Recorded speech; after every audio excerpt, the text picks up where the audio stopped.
Olá a todos! Sejam muito bem-vindos a este vídeo sobre uma fascinante tradição filosófica e espiritual, o Hermetismo.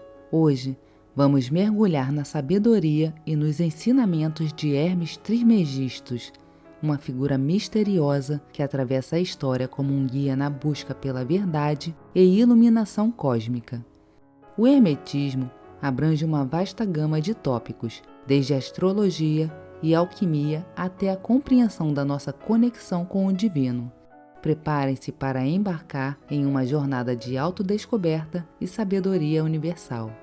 Hermes e Thoth eram considerados um e o mesmo. Ambos eram psicopompos, guias na terra dos mortos. Thoth também é o deus que preside a fala e a interpretação. Ele é o inventor do alfabeto e da arte de escrever. Desde então, os seres humanos têm usado a escrita para preservar a vasta gama de conhecimentos acumulados. Thoth é chamado o coração de Re, a língua de Atum, a garganta de Deus, cujo nome está oculto.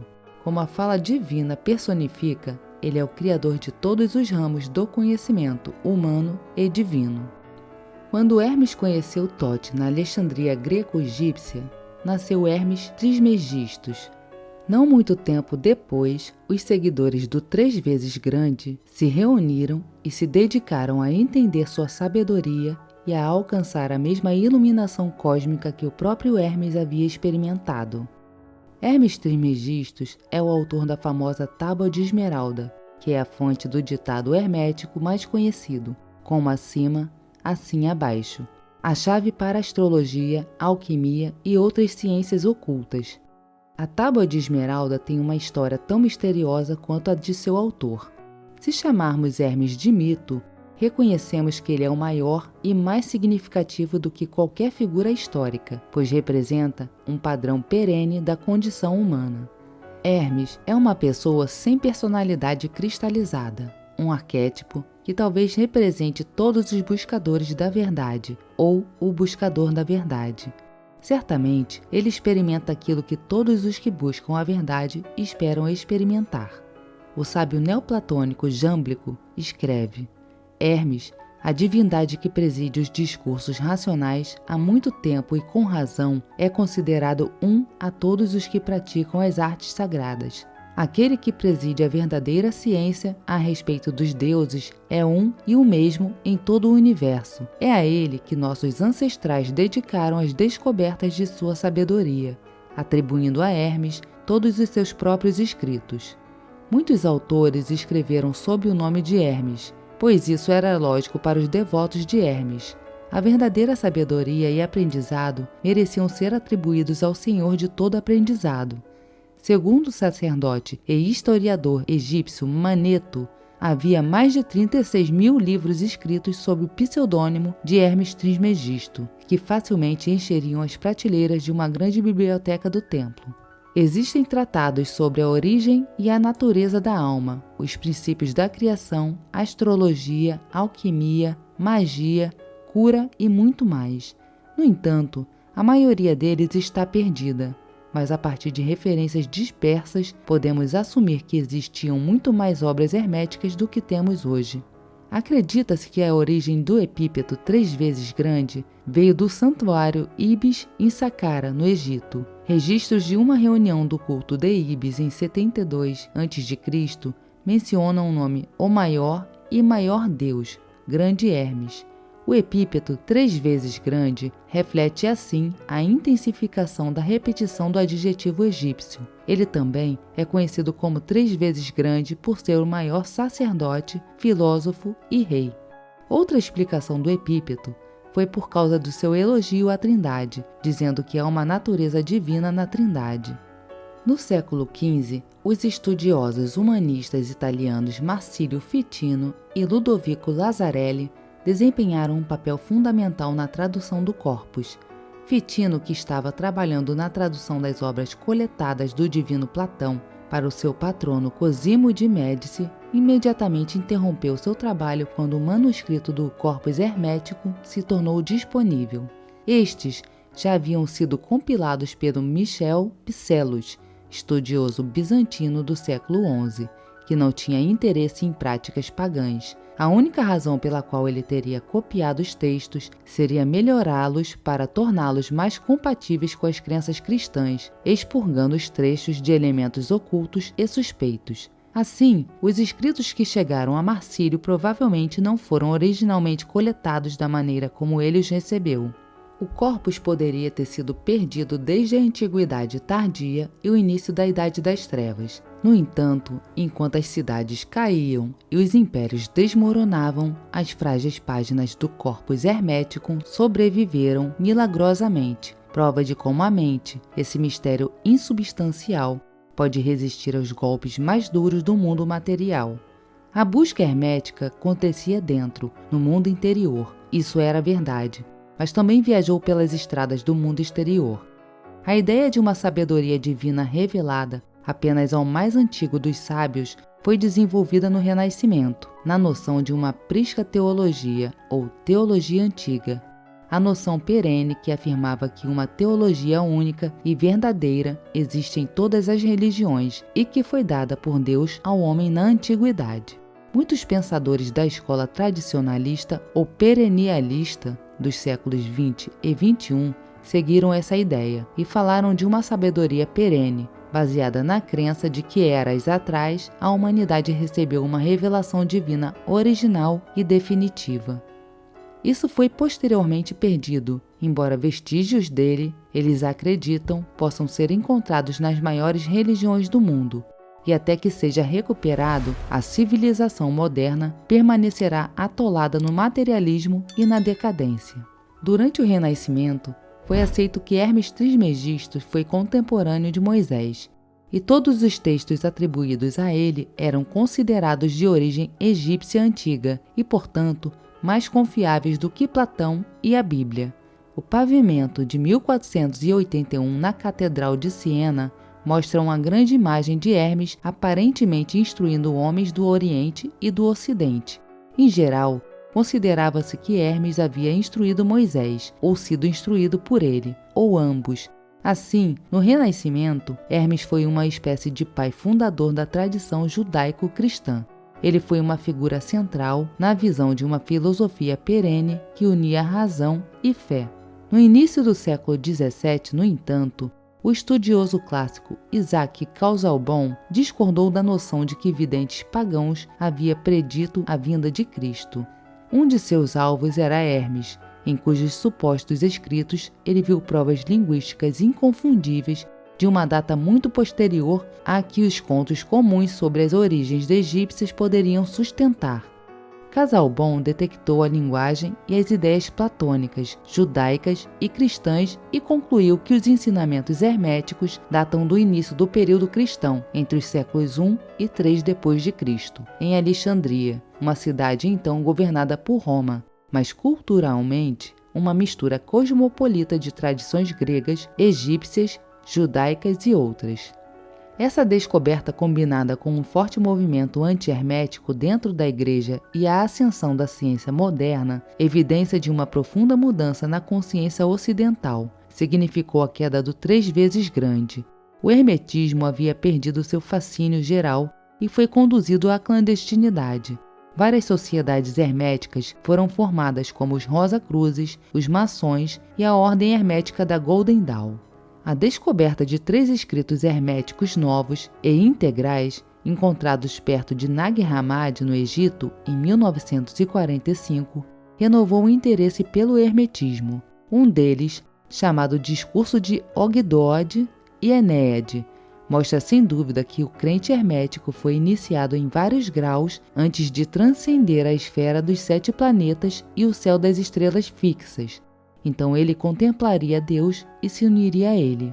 O estudioso holandês Gilles Kispel escreve: agora é completamente certo que existiu antes e depois do início da era cristã em Alexandria uma sociedade secreta, semelhante a uma loja maçônica.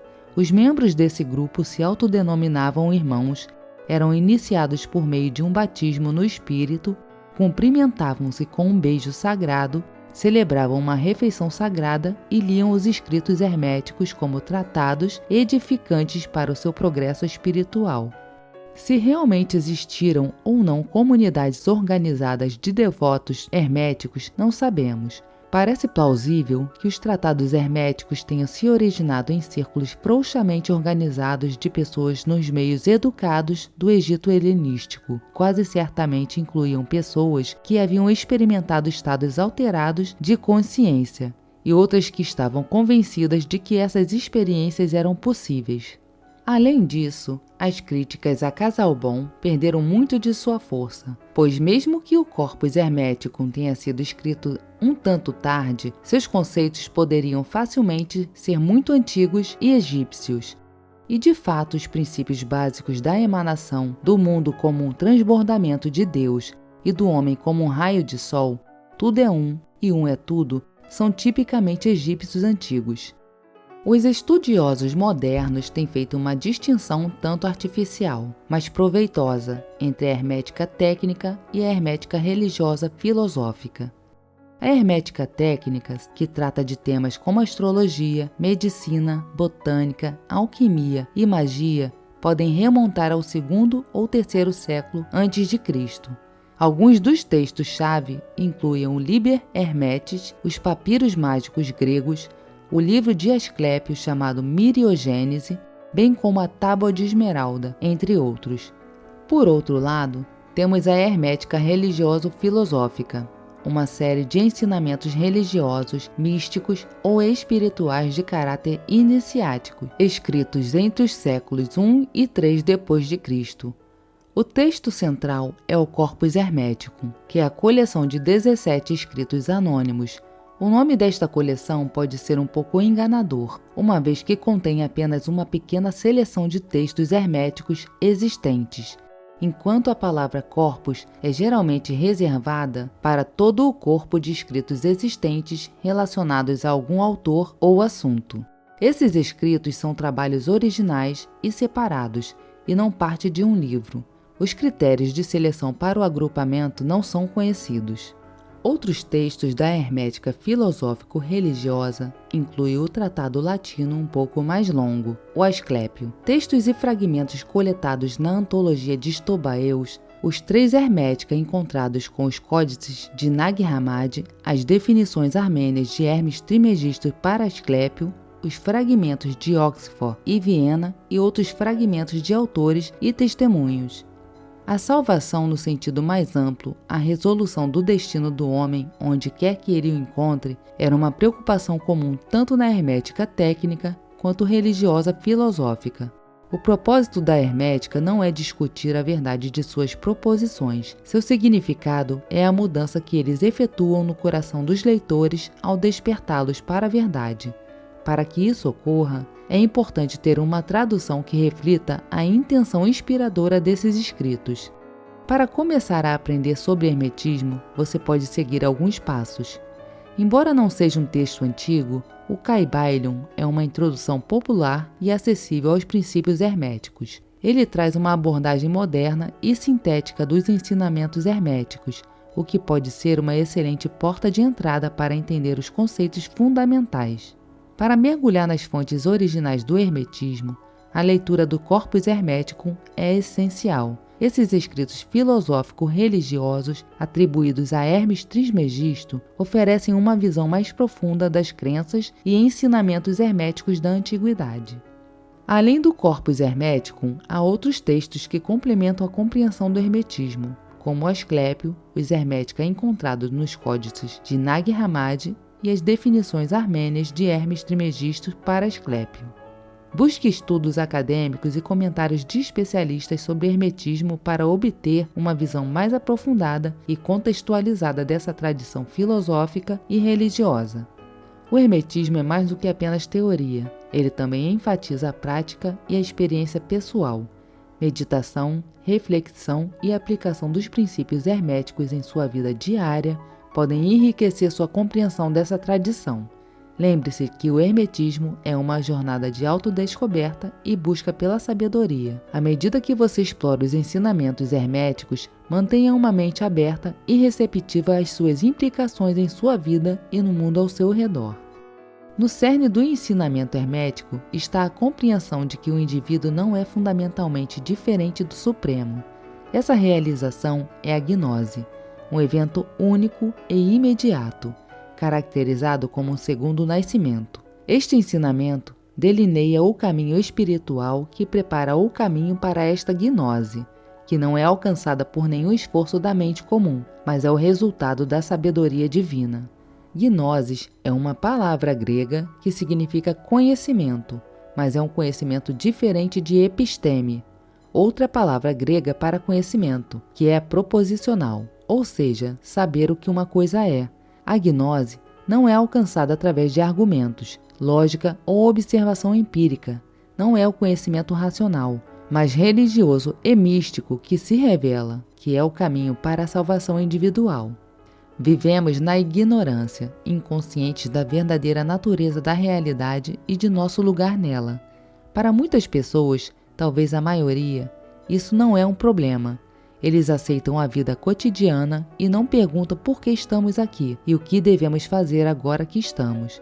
Os buscadores da gnose, entretanto, estão insatisfeitos com isso. Muitos desses agnósticos argumentam que não podemos saber o que queremos saber, definindo conhecimento no sentido de episteme. Este é o grande erro. Gnose não é uma expressão de fé nem uma afirmação de crença. Em seus últimos anos, perguntaram ao psiquiatra e psicólogo suíço Carl Jung se ele acreditava em Deus. Acreditar, respondeu Jung, difícil de dizer, eu sei, não preciso acreditar. Jung teve uma experiência que o convenceu da realidade de Deus. Ele não acreditava em Deus, ele conhecia Deus. Jung não quis dizer o Deus tradicional, barbudo em um trono. Deus não é um ser, mas o próprio ser. Como muitos sábios antigos apontaram, Deus é uma esfera infinita, cujo centro está em toda parte, a circunferência em lugar nenhum. Em essência, há um Deus, embora todas as religiões expressem seus próprios ensinamentos, histórias e mitos únicos e ricos, todas elas apontam para a fonte original de toda a criação, que é o próprio ser. No hermetismo, a alma humana originalmente vive em uma consciência não dual perfeita. Ela reside fora do cosmos, em um reino além do espaço e do tempo. Assim que desce as esferas planetárias e entra no corpo, a alma é corrompida pelos algozes demoníacos das trevas, representando pecados ou vícios. O problema não é o corpo, mas as paixões. Todos nós, nesse exato momento, estamos vivendo em um estado de alucinação. Nossa verdadeira natureza está no estado desencarnado, e o único propósito da vida é nos reunirmos a ele. Para o hermetista, é possível atingir a iluminação espiritual ou gnose estando vivo. Esta é uma distinção importante do gnosticismo, no qual a centelha da alma humana caiu na matéria e é aprisionada por ela. Existe uma visão de mundo dualista de um mundo material e um mundo espiritual. O objetivo da gnose é escapar da prisão do mundo e ascender ao mundo espiritual, o que só é possível após a morte, quando se liberta da prisão do corpo criada pelo malévolo demiurgo como obstáculo à salvação. Portanto, os hermetistas não são gnósticos, embora ambos falem de gnose. Os gnósticos concordariam com a noção da caverna de Platão, onde os prisioneiros são acorrentados e forçados a observar as sombras das coisas em si mesmas, confundindo-as com a realidade. O objetivo é escapar da caverna para a luz. Em outras palavras, escapar da matéria, do corpo para o mundo das formas platônicas ideais. Este não é o caminho de Hermes. No hermetismo, não se deve fugir para o mundo espiritual, mas sim incorporar e trazer o bem, o verdadeiro e o belo para o mundo. Nossa tarefa é cuidar do mundo e fazer questão de tratá-lo como ele merece ser tratado. É isso que a fonte divina quer. Portanto, os hermetistas afirmam o mundo, não o negam. O cosmos não é um produto inferior de um demiurgo, mas geralmente é descrito como belo e perfeito. Enquanto o gnosticismo é dualista, o hermetismo é principalmente não dualista. Existe apenas uma realidade, que é a luz espiritual que é a fonte de tudo. Ao ler o Corpus, pode-se encontrar divergências aparentemente grandes. monistas ou dualistas, otimistas ou pessimistas. Porém, tais variações são sequenciais e não contraditórias. São níveis sucessivos de compreensão, parte da jornada espiritual do iniciado. Uma ascensão anagógica rumo à gnose, semelhante a subir a escada de Jacó para o céu. O objetivo do hermetista é libertar-se da ignorância por meio do cultivo da reverência e temor sagrado pelos deuses, chamado de Eusebeia pelos antigos gregos. A piedade é fundamental no hermetismo, uma admiração pelos deuses e criações divinas, o verdadeiro, o bom e o belo. Isso é essencial para alcançar a salvação, independentemente de atingir ou não a gnose. Os hermetistas valorizam a história da piedade, não apenas a filosofia, e consideram a impiedade como o maior mal.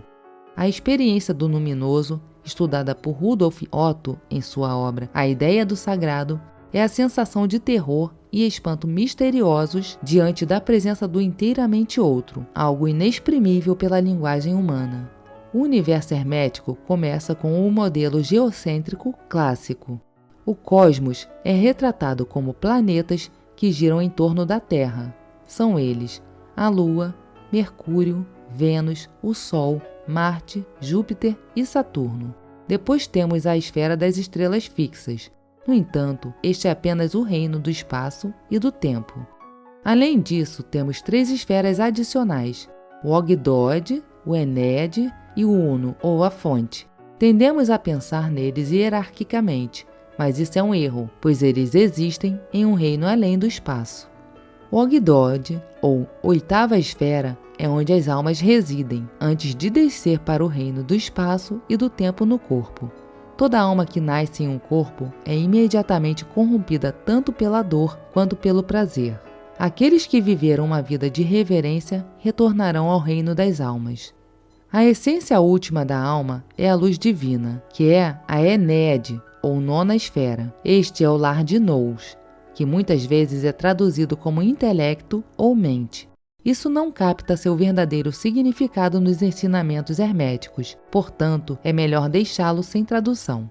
Nous não é nada como uma faculdade de raciocínio abstrato. É muito semelhante à intuição, imaginação ou revelação divina. Equivale à visão, na medida em que abrange tudo ao mesmo tempo, até mesmo a essência infinita de Deus.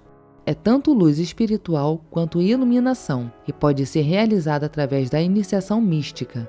Nous é o veículo que nos permite ter gnose, nossa capacidade espiritual de acessar ou experimentar diretamente a luz universal. A luz do Nous é idêntica à nossa própria luz interior, mas podemos ficar cegos por sua presença. O hermetista procura conscientizar-se de que sua luz interior é idêntica à luz universal do Nous, para ascender à 10ª e última esfera, que se chama O-Um, ou o bem, a fonte de tudo. Este é Deus, que criou o universo imaginando-o. Todos nós existimos na imaginação de Deus. Tudo é um e um é tudo. O mundo físico se reflete no mental e o mental no físico. Tudo o que foi feito é visível, mas o próprio Deus é invisível. O Deus hermético é não gerado, transcendente, andrógeno e a fonte de tudo. Ele contém tudo em si mesmo. O cosmos emana dele e se torna vivo por meio dele. O hermetista pode assim conhecer Deus adquirindo conhecimento do cosmos. O segundo Deus, o cosmos, é a imagem do primeiro Deus. O Pai é eterno por si mesmo, mas o cosmos é eterno e imortal porque é gerado pelo Pai. O homem foi gerado à imagem do cosmos, mas como o Pai quis, não vivendo como as outras criaturas terrenas. O homem não apenas tem afinidade com o segundo Deus, mas também uma concepção do primeiro. Ele percebe o segundo Deus como um corpo. O primeiro ele concebe como sem corpo e como nous, ou seja, como sumum bonum, ou bem supremo. A mais alta realidade do cosmos, a verdadeira identidade de cada pessoa e de tudo na criação. O cosmos não é bom na medida em que pode ser movido, mas não é corrupto na medida em que é imortal, enquanto o homem é corrupto, pois ele pode ser movido e é mortal. Só um permanece imóvel e não se move. Assim, há esses 3. Primeiro Deus, Pai e o sumo bem. Em segundo lugar, o cosmos. E terceiro, o homem. Deus contém o cosmos e o homem cosmos. O cosmos é filho de Deus. O homem é filho do cosmos e, por assim dizer, neto de Deus. O homem tem um relacionamento com o cosmos e com Deus. Embora não seja perfeito, pode sê-lo por meio de seus poderes espirituais. Seu espírito, portanto, é seu verdadeiro ser, que, ao contrário do corpo, é imortal e inclinado ao bem. Deus, o cosmos e o homem estão hierarquicamente e inextricavelmente ligados. Eles estão em contato uns com os outros e formam uma unidade. Portanto, estrelas e planetas influenciam a existência terrena. O homem é representado na hierarquia como uma imagem de Deus, enquanto tudo o que existe é representado como imbuído de pneuma, sopro divino ou força vital. Com a ajuda do Nous, o homem ganha o privilégio de erguer os olhos ao céu e superar sua condição mortal. Ele é a única criatura que conhece o Deus Supremo e, portanto, pode se tornar um Deus ainda nesta vida. A hermética pretende auxiliar o iniciado em seu crescimento espiritual, contendo etapas de iniciação nos mistérios herméticos, a fim de unir-se a Deus. Isso pode ser alcançado desenvolvendo 3 faculdades: Logos, Gnose e Nous. O aluno desenvolve o Logos ou fala racional, ouvindo atentamente o mestre e sua sabedoria divina, e dialogando com ele. O ouvinte, ó filho, deve ser uma só mente e alma com o orador, e sua audição deve ser mais rápida do que a voz do orador. A segunda faculdade que exploramos é a Gnose, que nos permite desenvolver o Nous. Ao contrário do Logos, requer silêncio e meditação, uma vez que Nous concebe a fala em silêncio. Somente aquela fala que vem do silêncio é a salvação. O conhecimento é um despertar espiritual que consiste em perceber que o Deus Supremo quer ser conhecido e pode, de fato, ser conhecido por aqueles que são dignos dele. E isso não pode ser feito sem piedade ou reverência. A invenção da escrita por Tote permitiu-nos não esquecer o que vivemos, permitindo-nos transmitir conhecimento ao longo do tempo e partilhá-lo com as gerações futuras.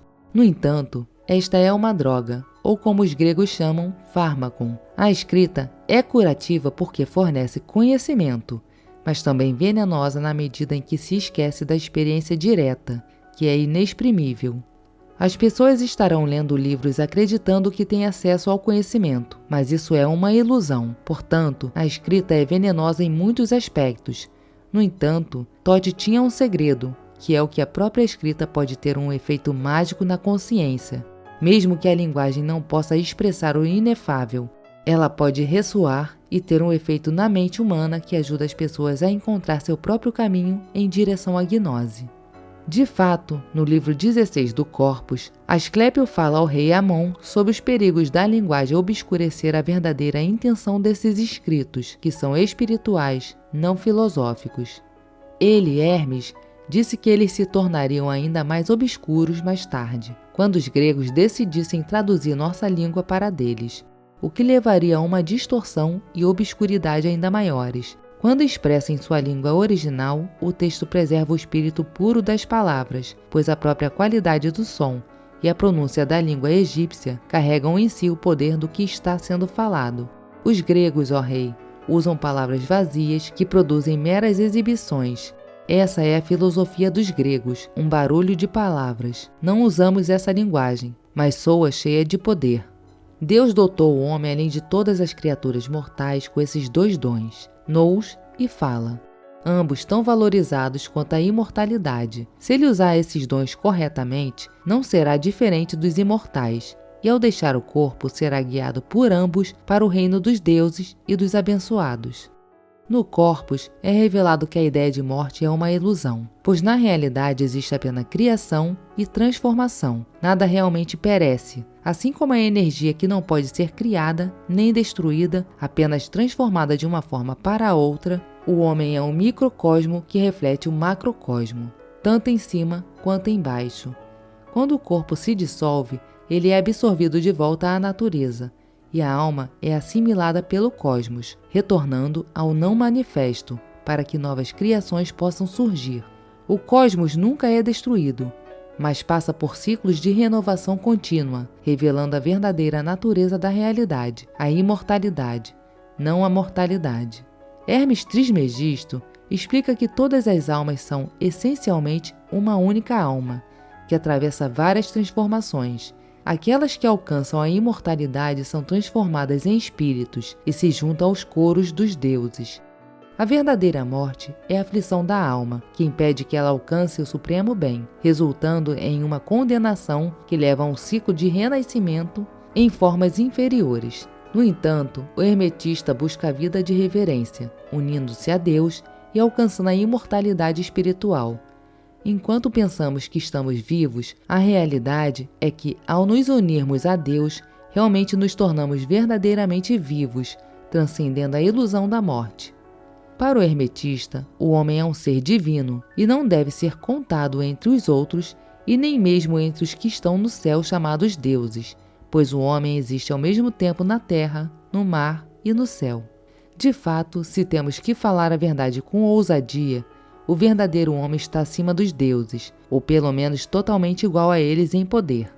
Nenhum dos deuses celestiais deixará os limites do céu e descerá à terra, mas o homem sobe ao céu e o mede, e ele conhece o alto do baixo, e ele entende todas as outras coisas lá exatamente. E ainda mais surpreendente, ele ascende sem deixar a terra, tão grande é o seu alcance. Assim, pode-se dizer que o homem na terra é um Deus mortal, e que o Deus celestial é um homem imortal. Portanto, tudo é controlado por esses dois, o homem e o cosmos, mas tudo é do Uno. O mal da alma, então, é a ignorância de Deus, pois a alma, nada sabendo do sumo bem, é cega e treme com as dores do corpo, atormentada pelas trevas. Se não nos igualarmos a Deus, não podemos entendê-lo. Semelhante é entendido por semelhante. Permita-se crescer até que você seja igual àquele que é imensurável. Salte para fora de tudo que é corpóreo, transcenda todo o tempo e torne-se o Aion. Então você entenderá Deus. Deus não ignora o homem, conhece-o plenamente, como também Deus deseja ser conhecido. Esta é a única salvação para o homem, o conhecimento de Deus. Esta é a ascensão à morada mais elevada dos deuses.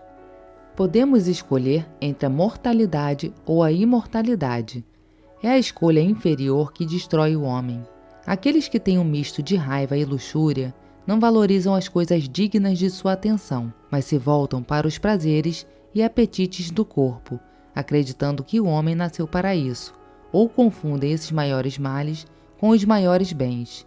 Existem dois tipos de seres, os encarnados e os desencarnados, nos quais existe o mortal e o espírito divino.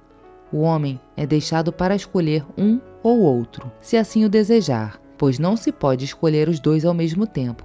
Quando um é diminuído, revela o poder do outro.